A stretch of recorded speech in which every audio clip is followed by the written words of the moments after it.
Welcome to the Go Slow to Go Fast lifestyle podcast, where we explore what it truly means to live with intention, calm, and clarity in a fast-paced world. Today, we're exploring what it means to live a rich intellectual life outside the walls of traditional academia. My guest is Dr. Sheldon Greaves, author of the Guerrilla Scholar's Handbook. Dr. Sheldon earned his PhD from UC Berkeley while living and working in Silicon Valley during the dot-com boom, pursuing his doctorate on a shoestring budget alongside many other interests. That unconventional path led him to develop what he calls Guerrilla Scholarship, a way of doing serious, meaningful intellectual work beyond institutional systems. His work invites us to think about how we learn, where knowledge lives, how communal learning can strengthen society at a time when education and expertise are increasingly under scrutiny. This is a conversation about curiosity, independence, and what it really means to cultivate a life of the mind, slowly, intentionally, and together. So let's get into it. Well, Dr. Sheldon, I just want to say thank you for coming on Go Slow to Go Fast, and welcome to the show. Thank you for having me. It's a pleasure to be here. So let's just go ahead and dive right in. Can you just start us off with what going slow means to you when it comes to learning and living a life of the mind? Well, for me, going slow means recognizing a couple of very important things about the process of learning. One of which is that ideas, for lack of a better word, they have gestation periods. They need to take the time to develop and grow. And when they'll emerge. And if you try to rush it, you'll get something less than what you would have had. Ideas are like any other living thing. They grow at their own pace, and you have to respect that. The other thing I have found is that going slow gives you time for reflection. And we place a lot of emphasis on just cramming our heads full of non-combustible facts, but we don't take the time to assimilate them and make sense of them and figure out, what other things are implied by those facts. And also, it just takes time to understand something deeply. This is a difficult thing right now because our society is addicted to speed. I've come to regard speed as a species of noise that just kind of gets in the way and gives you the illusion of progress. But when you stop and look around, you discover that you haven't budged an inch, despite this feeling of movement. It's illusory. I love that you say that because we're in this day and age where when I grew up, there were maybe no more than 5 TV channels. Right. And now there's just so many choices, and you can get immediate information, whether it's accurate or not. You can consume so much information. You have so many choices. So the idea that you say, we need to really be reflecting about what we're learning, that's huge. Well, it is. And, consider, you mentioned information and some of it being real and some of it isn't. What's the one thing that someone who's trying to push a scam on you is going to do? You have to make your decision now. Don't wait or, it'll be gone. The opportunity, fear of missing out. That is a tactic to keep you from thinking things through. And we do it to ourselves. That's what's tragic. We give in to that pressure when, we have the power to slow our thoughts down. We have the power to pause. And we just, probably 9 out of 10 times, we don't choose that. Yeah. And part of learning to live a life of the mind is identifying why that is. What are the things that are making us hurry? Sometimes it's because we have so many things on our list, we have to hurry in order to get through them. Maybe there are some things on that list that don't belong there. We can simplify our lives. I love always going back to Thoreau, simplify, and he did that in order to give himself time to read and reflect and write poetry and listen to birds and have conversations with woodchucks, Because that's learning too. Yes, Hmm. Learning very to be much. quiet and be Yeah. comfortable in the silence. Yeah, and that's a funny thing. People are just amazingly uncomfortable being alone with their own thoughts. There was a remarkable psychological experiment, and I've written a book in which I talk about this. It talks about learning, but this in particular, where the experimenters gave people an opportunity to just sit in a room for X number of minutes and be alone with their own thoughts and not do anything. And they hated it. The people hated this experience. They didn't like it. So they stepped it up a notch, you might say, by giving people the option to give themselves electric shocks. They could sit in the room, be alone with their electric shock, and if they wanted to, they could shock themselves. And most of them did this rather than just, be alone with their thoughts. And I find that, well, if you'll pardon the phrase, shocking.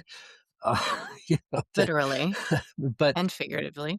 even this is a very old problem.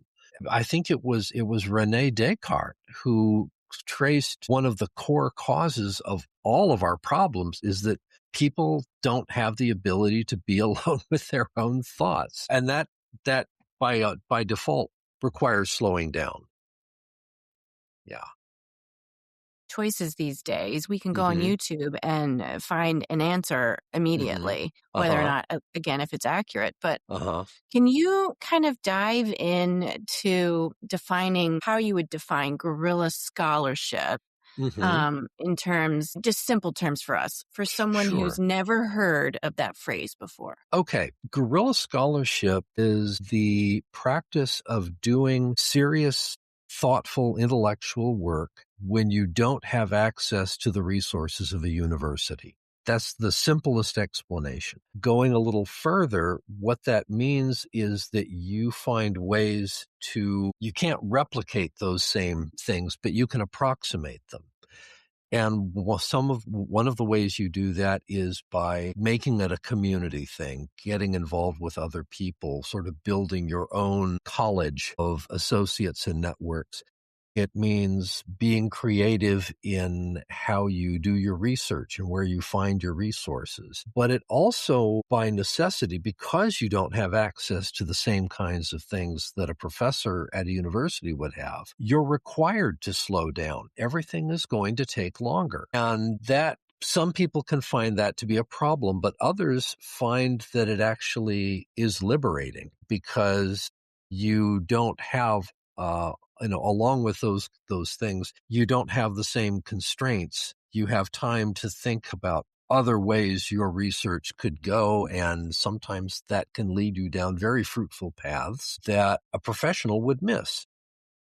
So, that's basically it. And the way it developed was when I was working on my doctoral program. I wasn't the only one doing a doctorate. My wife was also working on her doctorate. And so we kind of had to come to this arrangement where after a while it got to where I would take a year off from my studies and work, and she would go to school. And then the next year she would get a job and I would go to school. And we did this, and we both managed to finish, and we're still friends, in spite of all that. But the other thing that kind of got me on this road was a book that I encountered in the late '80s by Ronald Gross. It was called The Independent Scholar's Handbook, and he makes the point that it is possible to do serious intellectual work outside the university, but moreover, he claimed and demonstrated, I think, that some of the best and most interesting and innovative thinking was not happening on university campuses. It was happening among independents. So that kind of got me thinking. Another book that was very important to me was a book called The Intellectual Life by a Dominican priest named A.J. Sertalange. And it was written back in the 1920s.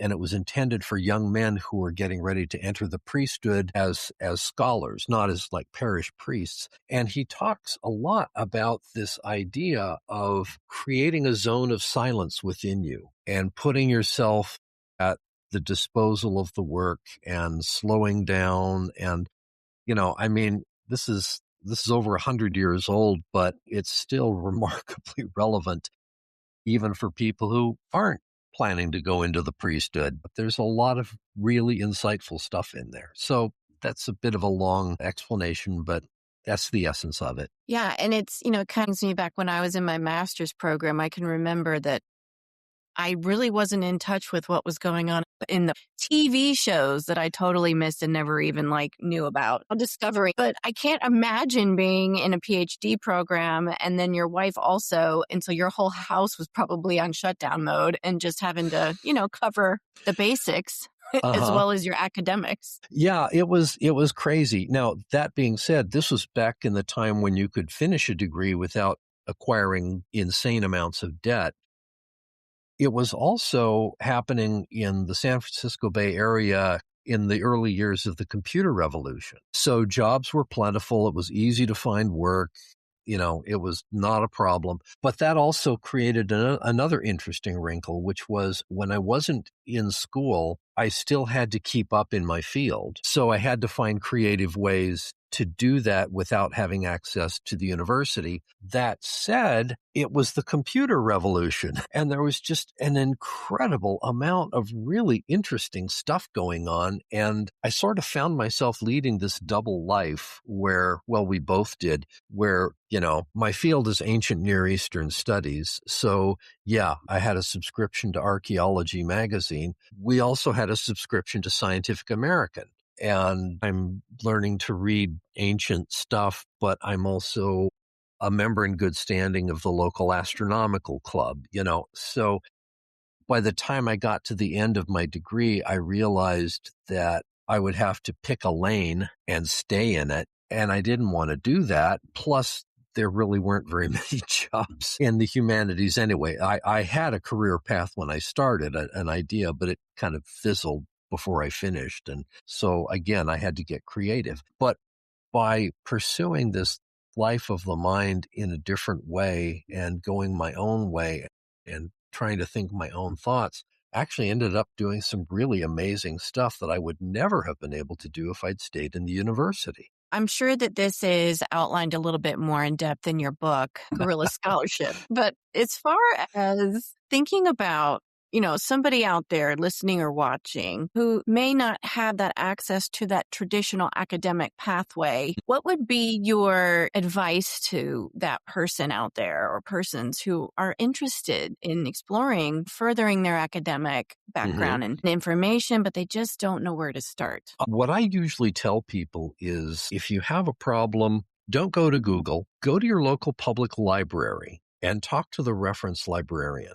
For one thing, you won't get spammed with a bunch of ads when you look stuff up. The other thing is that people think that the library, you can check out books and DVDs and stuff like that. That is the merest fraction of what's available through your public library. They have resources there that most people don't even know exist, and they can put you in touch with those kinds of things. The other thing I would do, I would emphasize, maybe even before that, is don't do it alone. Find someone else who knows about the subject and talk to them. Now, an easy way to do that is, say, get on LinkedIn and look for someone who's an expert in salmon populations or, Philippine kite flying or whatever it is, and message them and make it clear that you're not a robot. I'm really just, where do I start? You might even find that there are people in your local neighborhood who know about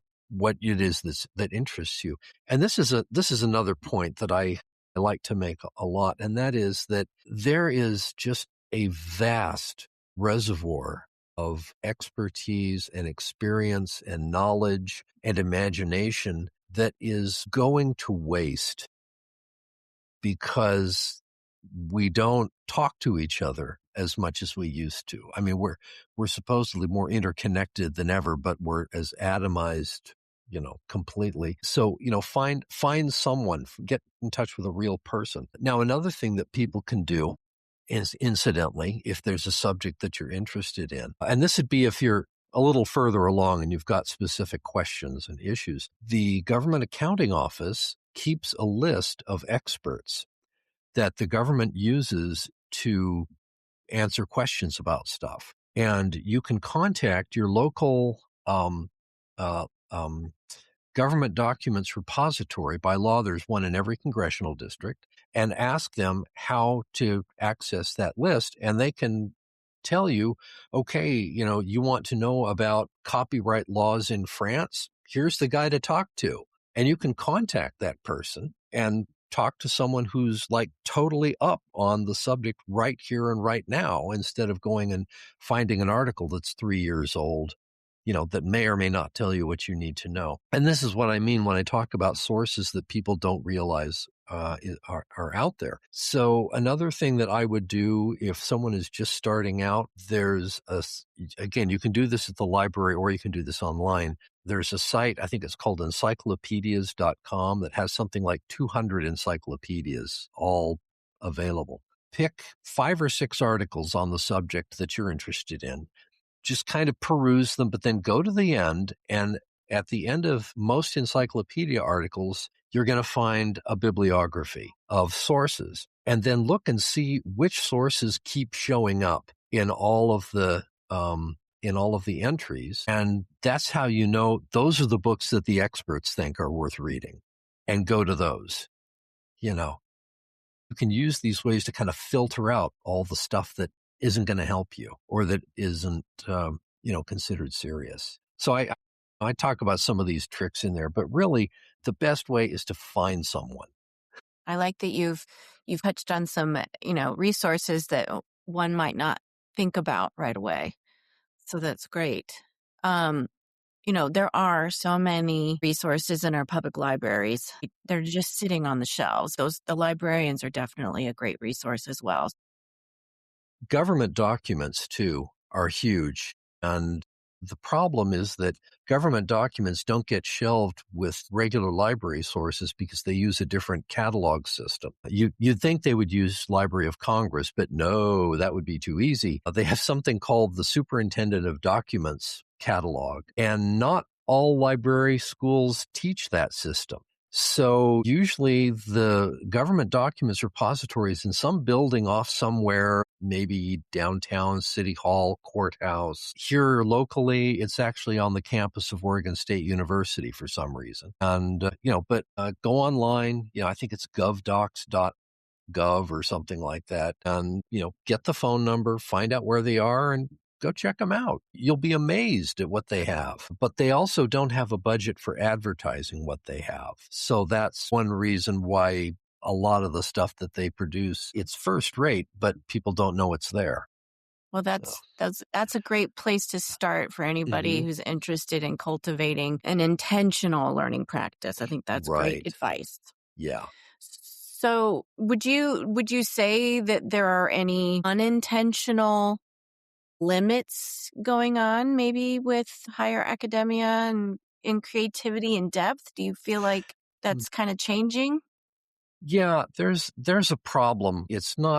I don't think it's because academia is bad. It's just the way academics are done. It's gotten to the point, as this has been true for quite a while now, where there are 2 things that determine what gets researched. And one is, does it fall within my specialty? And the second is, can I get funding to study it? And if those 2 things are satisfied, then yeah, you can go and do it. But that means that there's a whole bunch of stuff out there that never gets touched because the money isn't there, or it's a little too close to the edge of someone's area of expertise, and you don't want to step on someone else's turf, because turf wars are definitely a thing in academia. So, but for the guerrilla scholar, for the amateur, that's not a problem. Of course, money is always a problem, no matter what. But there are, if you are creative, there are ways that you can work around that. Years ago, it was interesting how you had backyard scientists who were doing just remarkable work. I think it was in 1956. There was a guy, I forget his first name, but his last name was Lee. He built a particle accelerator in his backyard, in a backyard garden shed, and he made it out of like refrigerator parts and copper tubing and some vessels that he had blown himself out of glass. And at that time, he had managed to put together huge thing in his backyard. And at the time, that was the most powerful particle accelerator on the planet. And it was built by an amateur. That sort of thing, it doesn't happen quite so much anymore, but you can still do some pretty serious stuff if you're creative and you think laterally, I guess is a good way Mhm. to think about it.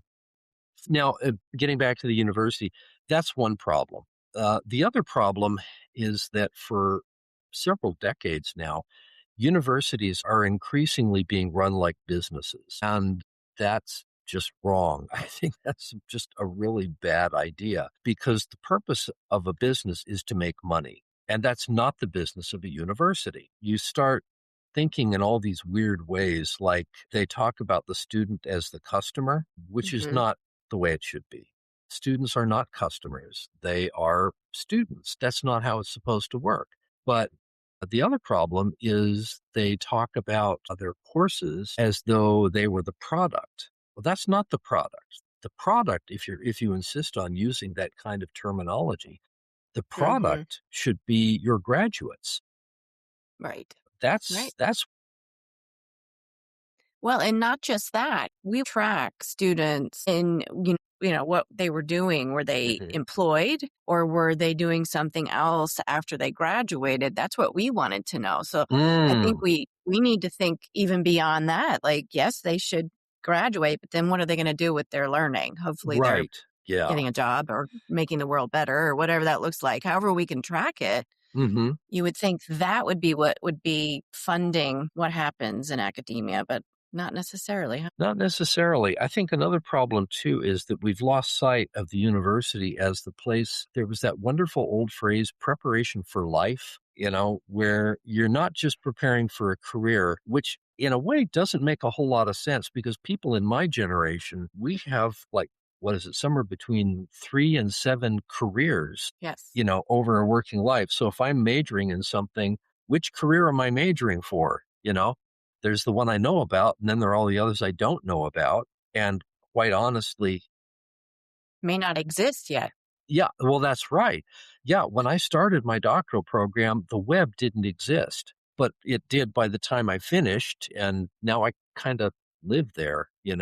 So do you see the university system adjusting to this change? Because I know there's lots of people out there listening and watching or thinking, my kids are getting ready to go off to college, or yeah, I'm hoping they want to go to college and they get in, and how am I going to pay for it? But, other than that, there might be people just saying, what if I wanted to go back and get another degree? It's Yeah, just so not cost effective anymore. it really isn't, and this is a thing that really concerns me, and frankly, it's one of the things that prompted me to finish the book. I'm a big believer in forming learning communities. In fact, that's probably the one thing that can get me out of bed in the morning more than anything else.